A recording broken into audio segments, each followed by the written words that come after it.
Whose woods these are, I think I know. On poetry recitation day, I donned a traveler's hat and cloak to embark on a literary adventure that was either destined for victory or bloodshed. Okay, maybe not bloodshed, but to 7th grade Rose, those were the stakes. It all began weeks before, when we chose poems to recite.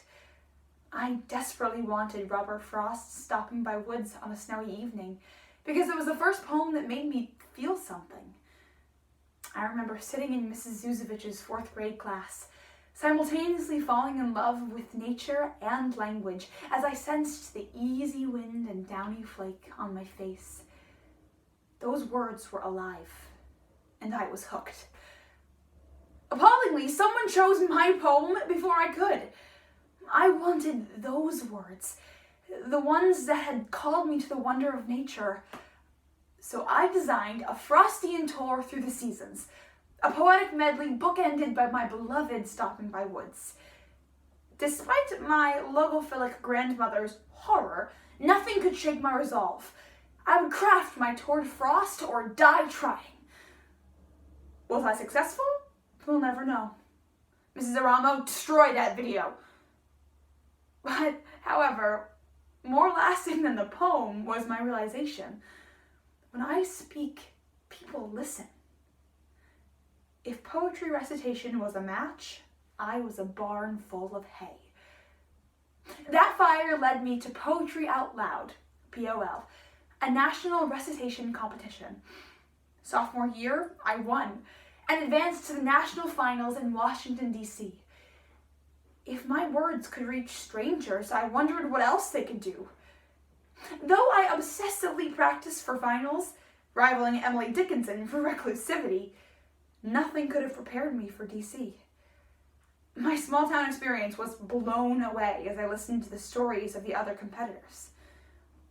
I learned about one girl's evacuation from raging wildfires, and about the Puerto Rican competitors' lack of congressional representation.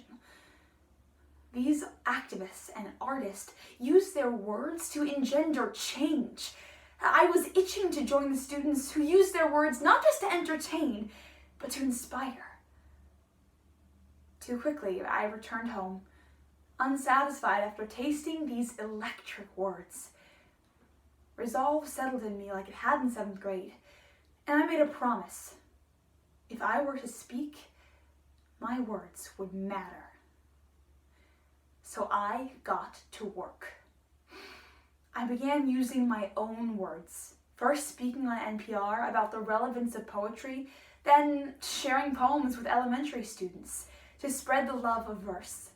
Though wary at first, the youngsters bubbled with excitement afterwards, evidence of a message well communicated. In addition to poetry, I began an environmental column in my school's paper, advocating for the world Frost showed me. Empowered by positive feedback, I applied my words to a different form of communication, film writing. I scripted and directed a video that aired on local stations featuring student activists and local wildlife experts advocating for a plastic bag ban in my town, which passed. Empowered, I communicated with teachers and administrators to establish a regular recycling program at school, saving much of the school's plastic and paper waste from landfills. After POL, I realized that more than just the environment needed representation at school. Minority voices were all but non-existent. So I did what I do best: communicate.